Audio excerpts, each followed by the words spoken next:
I hope you are having a good day. This is Shweta Jain, a chartered accountant and company secretary. I am also an educator at HGPA, and in this particular video, I am going to take you through CSET course. Yes, you are hearing it correct, CSET course. हम लोग जो भी बात करने वाले हैं वो ICSI के न्यूली लॉन्च्ड कोर्स के बारे में बात करने वाले, जो बहुत ही अच्छा मौका है अगर आप लोग लीगल सेक्टर में आगे बढ़ना चाहते हैं, if you want to be known as a qualified company secretary. Institute ने इस कोर्स को डायनेमिक बनाने के लिए, बहुत ज्यादा एट पार बनाने के लिए, with the current changes in the market, इस कोर्स में बहुत ही अमेजिंग से चेंजेस लाए हैं, जिस कोर्स का chapter number 6 entrepreneurship scenario, that is like changing entrepreneurship scenario in the economy, उसके बारे में हम लोग डिस्कस करने वाले हैं। इस वीडियो में मैं आपको एक वॉक थ्रू देने वाली हूँ regarding the entire chapter. So let us see what entrepreneurship scenario has got for us. The first thing you can see on my screen being, आप लोग को दिख रहा होगा यहाँ पे मेक इन इंडिया स्कीम के बारे में। भाई ये जो मेक इन इंडिया स्कीम है, ये है क्या? ये हम सब लोग जान रहे हैं कि अभी जो सिचुएशन है वर्ल्ड वाइड इकोनॉमी की, कोई भी कंट्री की इकोनॉमी की, वो बहुत ही डिस्टर्ब है। अब इस डिस्टर्ब सिचुएशन से, इस नॉट सो हैप्पी सिचुएशन से हम लोग बाहर कैसे निकल सकते हैं? सबसे पहला जो बहुत पॉपुलर हैशटैग है हमारे लिए, मेक इन इंडिया, मैं उसके बारे में बात करूंगी। So as you can see on my screen, make in India जो स्कीम है उसको लॉन्च किया गया था 25 सितंबर 2014 को। इसके आपको बाकी डिटेल्स भी उस टेबल में दिख रहे हैं, जिसको लॉन्च किया था हमारे पीएम मिस्टर नरेंद्र मोदी जी ने, with the intention that India जो है वो आत्मनिर्भर भारत, सही मायने में आत्मनिर्भर भारत बनने के लिए आगे बढ़ रहा है। इसकी जो मिनिस्ट्री है जिसमें इस पर्टिकुलर स्कीम को लॉन्च किया गया था, that was ministry of commerce and industry. इसके वेबसाइट पे भी आप जाके और बहुत सारी डिटेल्स जो है चेक कर सकते हैं with regard to make in India scheme. यहाँ पे अगर हम लोगों ने देखा है तो हम लोग 25 फोकस सेक्टर्स के बारे में बात कर रहे हैं। इन शॉर्ट ये 25 एरियाज ऐसे हैं जहां पे खासा ध्यान देने वाला है। कौन खासा ध्यान देने वाला है? भाई हमारा गवर्नमेंट। इसको हम लोग और प्रोग्रेसिव बनाना चाहते हैं इन पर्टिकुलर सेक्टर्स को, और साथ ही साथ में जो मैं स्क्रीन पे लिख रही हूँ वो चीजें आप लोग नोट डाउन करते जाएंगे। इससे होगा क्या, आप लोगों का मेरे साथ में प्रिपरेशन हो जाएगा। बहुत सारी न्यू इंडस्ट्रीज है जिनको हम लोग प्रमोट कर रहे हैं, जैसे आप देख सकते हैं भाई फार्मास्यूटिकल इंडस्ट्री आज के डेट में सबसे बड़े बूम पे है। Then there is wellness, hospitality, tourism, space is a new entry out here, जहां पे हम लोग, आप लोग जानते हैं हमारा जो बहुत ज्यादा रुझान अभी बना हुआ है विथ रिगार्ड टू स्पेस को हम लोग आगे बढ़ाना चाह रहे हैं। We are thinking about all round development. When I say all round development, I need to transform India into something new. जिस वक्त मैं ट्रांसफॉर्मेशन के बारे में बात कर रही हूँ, apart from make in India we also have NITI Aayog into consideration. भाई नीति आयोग क्या है? NITI Aayog is national institute for transforming India. ये वो इंस्टीट्यूट है जहां पे हम थिंक टैंक्स, मतलब हम ऐसे सोचते हैं कि हम इंडिया को कैसे पूरा 360 डिग्री चेंज लेके आए, इंडिया को कैसे एक इंडिपेंडेंट इकोनॉमी बनाए जो कि अपने आप में सेल्फ सफिशिएंट है और ग्लोबली कॉम्पिटिटिव भी है। सो इन स्कीम्स के बारे में, ये स्कीम्स के थ्रू एक्चुअली आप जो ये पॉपुलर हैशटैग्स के तौर पे जानते हैं, आत्मनिर्भर भारत, वोकल फॉर लोकल, इनको हम लोग इफेक्ट में लेके आएंगे। Also the main intention behind this is FDI। आगे भी जो हम लोग स्कीम्स देखने वाले हैं, भाई आप स्कीम्स बना रहे हो, इंडिया को ग्रो करो, इंडिया को हम लोगों ने वर्ल्ड लेवल पे बनाना है, हम लोगों को उनको बहुत ऊंचाइयों तक पहुंचाना है। इकोनॉमिक ग्रोथ, किसी भी कंट्री के लिए अगर इकोनॉमिक ग्रोथ करनी है तो उसको फॉरेन एक्सचेंज कहा जाता है। भाई हमको फॉरेन का पैसा चाहिए है। अब फॉरेन एक्सचेंज को जब मैं लाने के बारे में बात करती हूँ, इसको मैं अभी के लिए आप लोगों के लिए लिख रही हूँ स्क्रीन पे, 3 तरीकों से लाने की बात करती हूँ, बट इस बारे में हम लोग डिटेल डिस्कशन करेंगे चैप्टर नंबर 5 के, जिसके वीडियोस भी आप लोग शॉर्टली देखने वाले हैं। सो फॉरेन एक्सचेंज जब मैं लाने की बात करती हूँ, I have FDI into consideration, I also have right here FPI, portfolio investment, and also my FII, foreign institutional investors. But more on this, more on what is the difference between these 3 factors, let us do it in chapter number 5. साथ ही साथ में next scheme जो मैं बात कर रही हूँ, stand up India scheme. Stand up India scheme भाई हमने लॉन्च की थी 5 अप्रैल 2016 को। ये जो स्कीम है स्पेसिफिकली एंटरप्रेन्योर्स को आगे लाने के बारे में बात कर रही है। भाई एंटरप्रेन्योर्स कौन, स्पेसिफिक कैटेगरी के एंटरप्रेन्योर्स हम लोगों ने चूज किए हैं। When it comes to stand up India, please keep on writing with me. Stand up India के बारे में जब हम लोग बात कर रहे हैं, we are talking about SC, ST and women entrepreneurs. अब जब इन वुमेन एंटरप्रेन्योर्स या SC, ST के बारे में बात कर रही हूँ, तो यहाँ पे मेरे को एक चीज समझ में नहीं आ रही, what is this mention out here कि ग्रीन फील्ड होना चाहिए। भाई ये देखिए एक वर्ड यहाँ पे, ग्रीन फील्ड एंटरप्राइज, यानी आजू बाजू में क्या हरे कलर के झाड़ चाहिए? No, that is not the case. When I talk about green field enterprise, मैं बात कर रही हूँ कोई एक नए सेटअप की, जहां पे आप एक इंडस्ट्री जो है वो पूरी तरीके से for the first time setup कर रहे हो, वो हमारे लिए होने वाला है ग्रीन फील्ड एंटरप्राइज। देन ये तो इंडिविजुअल्स के बारे में बात होगी, मतलब ह्यूमन बींग्स के बारे में बात होगी, बट अभी के लिए हम लोग देखते हैं कि अगर नॉन इंडिविजुअल एंटरप्राइज है तो यहाँ पे हमें क्या करना है, एटलीस्ट 51%, मिनिमम 51% का शेयर होल्डिंग किन के पास में होना चाहिए? भाई हमारे इन 3 कैटेगरीज के पास में होना चाहिए, जो आप लोग यहाँ पे देख रहे हो। हमारे जो 3 कैटेगरीज है, इन तीनों में से कोई ना कोई 51% शेयर्स होल्ड करना चाहिए in case of a non individual enterprise. ये छोटे छोटे डिटेल्स है, बट ये आपको क्या करने वाले हैं, आप लोगों को बहुत ज्यादा हेल्प करने वाले हैं with regard to your MCQs। That is the most important thing, prepping up, reading. So let us see what are the eligibility, what is the scheme eligibility for your Stand Up India scheme. यहाँ पे हम लोग देखने वाले हैं SC, ST women entrepreneurs above 18 years of age. You can see the screen behind.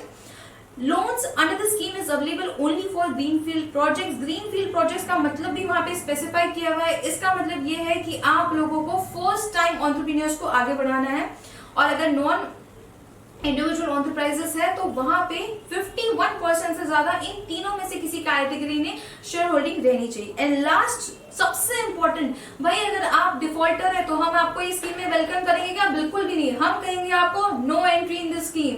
यहाँ पे borrower should not be in default to any bank और फाइनेंशियल इंस्टीट्यूशन। अब यहाँ पे हम लोग बात करने वाले हैं what are the loan details. You can see at the table at the back.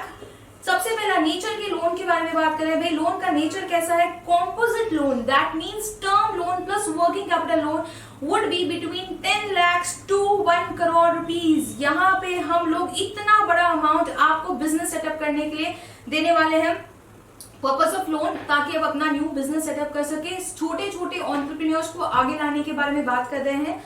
Size of loan, इसमें हम लोगों ने क्या कहा है कि हम प्रोजेक्ट वैल्यू का आप लोगों को 75% जो है देने वाले हैं। ये जो 75% ऑफ प्रोजेक्ट वैल्यू देंगे, ये आप आपका ग्रीन फील्ड एंटरप्राइज सेटअप करने में यूज कर सकते हैं।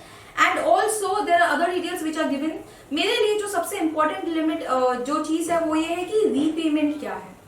क्या मैंने प्रेशराइज किया है स्टैंड अप इंडिया के जो मेरे एंटरप्रेन्योर्स हैं उनको कि जल्दी जल्दी पैसा वापस करो? नहीं बाबा, हमारी गवर्नमेंट कहती है कि 7 years with the maximum moratorium period of 18 months, उसके अंदर आपको ये रिपेमेंट करना है।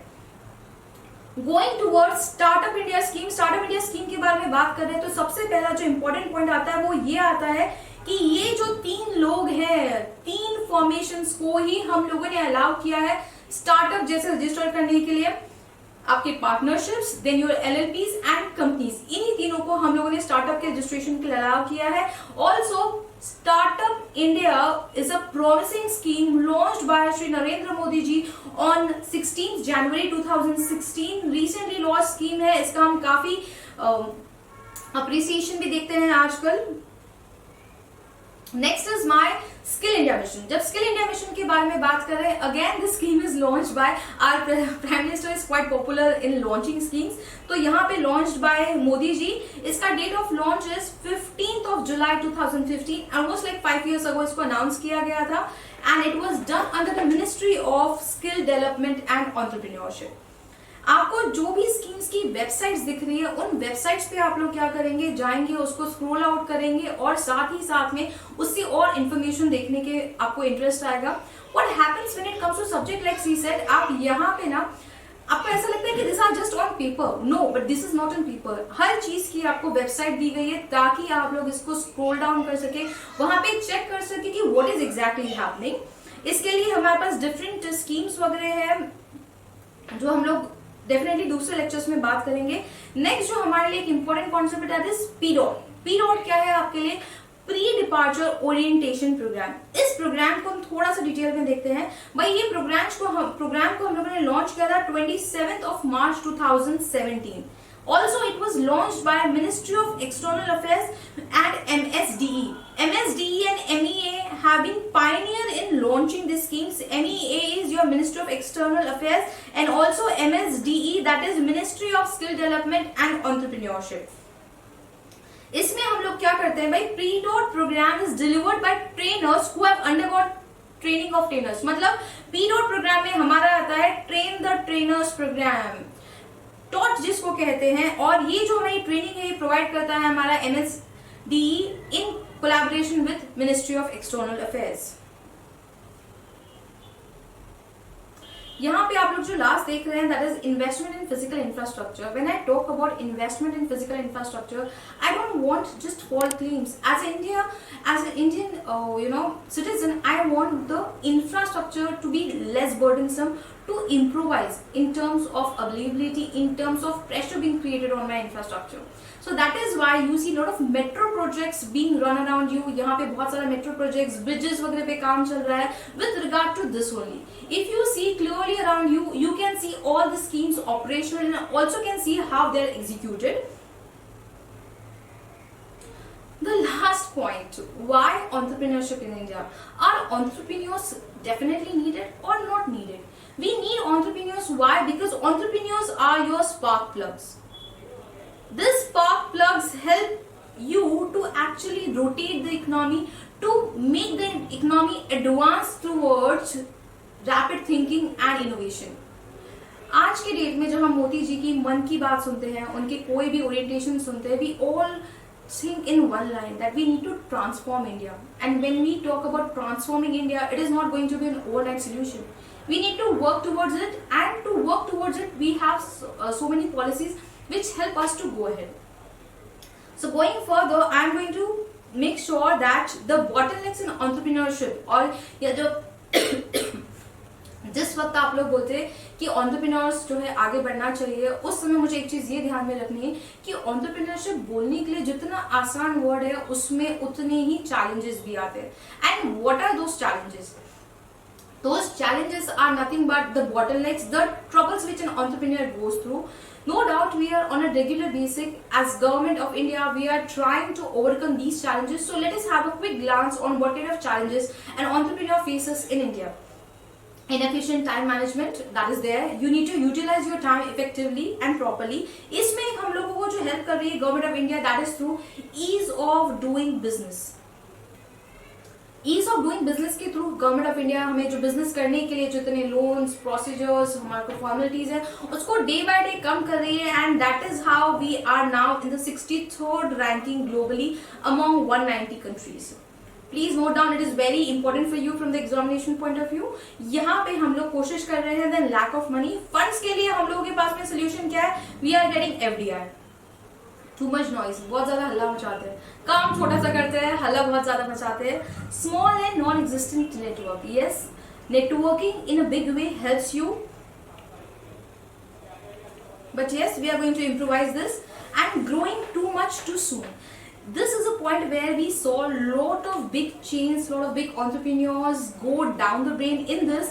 हम लोग क्या कर रहे हैं? unnecessary expansion, not needed, जो expansion मुझे needed नहीं है उसको भी मैं कर रही हूँ भाई। not needed expansion, not needed business के खर्चे हो रहे हैं, advertisement खर्चा मेरा बहुत ज्यादा हो रहा है, तो यहाँ पे भी मुझे कंट्रोल लगाना है, मेरे बिजनेस को मुझे क्रिटिकली इवेल्युएट करना है। So the entrepreneurship scenario in India looks promising, but yes, we have a long way to go. We want to be market leaders, but that is going to be a slow process. No doubt we have taken first few steps, but yes, together we can do more, and we can make sure the entrepreneur is finding Indian market suitable enough to go ahead with innovation and business expansion. With this, I hope you have got a basic overview of what chapter number 6 in your CSET modules about economic and business environment talks about. I hope you benefit from this session and keep on reading on a regular basis.